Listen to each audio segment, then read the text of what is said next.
So how's that happen? So you find yourself in a bunch of roles here. So there's there's always somebody on our podcast. We bring people on. You either wrote a book or you have something significant going on. And I'm sitting here thinking like the things you're sharing about you being the promoter of this huge event coming to Westchester, Ohio.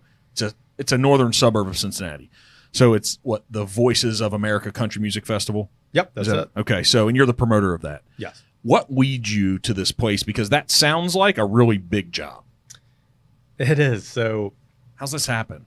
So I ended up opening up a live music venue in Westchester called Lori's Roadhouse with a couple of partners, and it did pretty well. And it was a venue that was kind of geared around that Nashville style experience.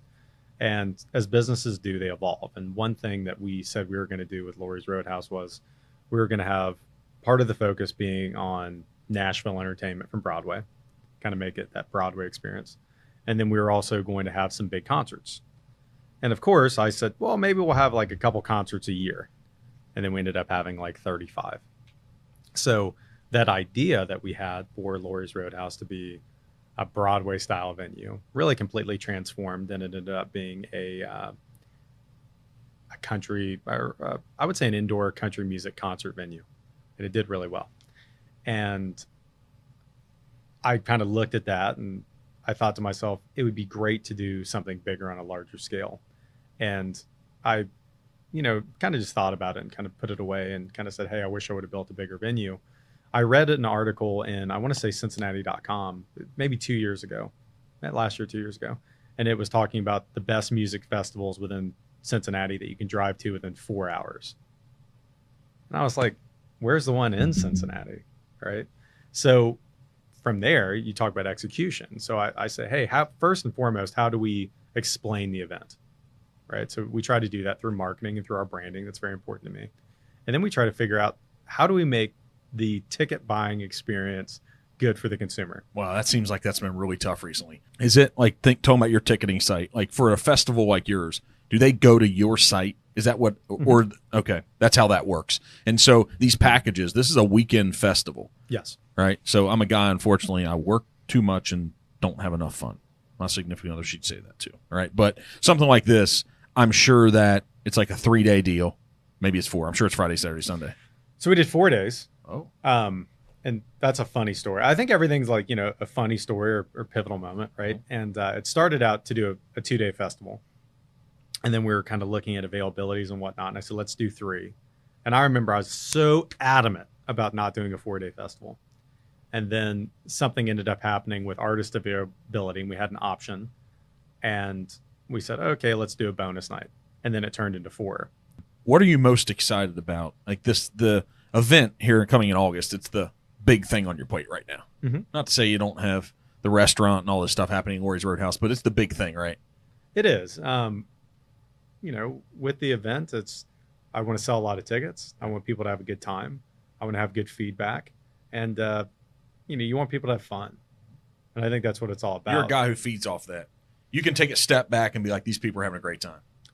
I'm 100%. And I don't get to eat in my restaurants a lot. I don't get to be a guest a lot. A lot of times, if it's a show, I'm standing backstage. And the best part of it is when you can kind of, shut the mic off and just look back and lean against the wall and smile and say, look at this. Look at what we've accomplished. So the production team will put this stuff up, but where do we go and buy someone who wants to look at the event? What's the website? So it's voicesofamerica.com. No. Is it Voices of America CountryMusicFest.com. And I'm sure it's all over social media. It's all over social media. The website, I think, is very informative. Okay. We're getting ready to release a festival map, which is really cool. That's cool. So everybody can kind of see the scope and the scale of it. There will be an app. We're actually mailing out the wristbands right to your home. So you slap on that wristband and you don't have to worry about waiting in line. You just get scanned in. We have a cashless option as well. So you can put your credit card on that wristband. And then if you want to buy a beer or a Pepsi or a burger or whatever it is, you just scan your wristband. We also wanted to make sure that we had options for people to bring cash or a credit card. And there's parking options available. So we made sure there was parking right on site. We're working on a couple pick up and drop off locations to where people want to go to a more public place and ride a bus up there. They can do that. Wow. So there's hotels around. There's great highways, great roads. We're not going to break 75. Yeah. How many acts are at this 4-day event? Hmm. A lot. For me, I would say a lot, whatever the number. I think it's 34. How's that feel to you, 34 acts? It feels good. Again, I think we start doing things in our mind and we say, hey, what's a music festival supposed to have? And we draw this out and that's what we have. And so now we got some good acts, right? And now we're trying to fill our other acts.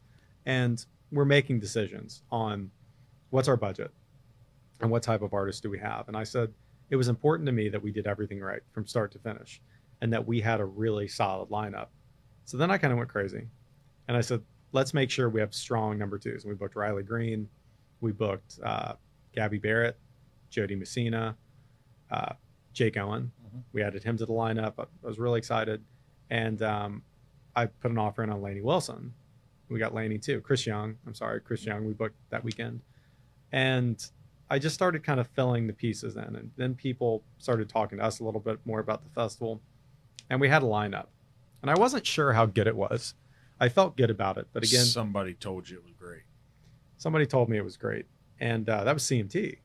So CMT calls us and they say, hey, we want to work with you guys and showcase you as a hot 20 or the hot new music festival of 2023. And I'm like, the VOA festival? Or did you mean to call? So I was like, this is cool. So they're going to be on site. I forget about that sometimes, but so they will be on site. The CMT Hot 20 team, and so they're already doing some press around it. They probably will on the month coming up and everything. Yeah, they're doing. That's so awesome. We're up and running. Yeah. So during this process, there's the CMA Awards and the ACM Awards, and a couple things happened. Well, Old Dominion won Group of the Year. Lainey Wilson has won everything. Yep. Alabama, there was something unfortunate that happened with Alabama where one of the members died the day we put tickets on sale. And so that was a challenge. And we were like, man, that's terrible. What do we do? And I watched the music community, the country music community really, put Alabama on a pedestal. Wrap their arms around them, yeah. And they did. And, I saw Alabama, Old Dominion, Lainey Wilson, Dan and Shay, Jake Owen, Megan Maroney, all these artists that we have on our music festival were dominating the award shows. And so then I'm kind of sending out a few text messages like, I think we're good. Like, what do you guys think about this? And so that was really cool. And now, the CMA Fest is going on in Nashville. And I look at all the artists performing. The headliners are Dan and Shay, Old Dominion, Lainey Wilson, and there's more. But we have that lineup. And that feels good. I think we put together a really, really good card.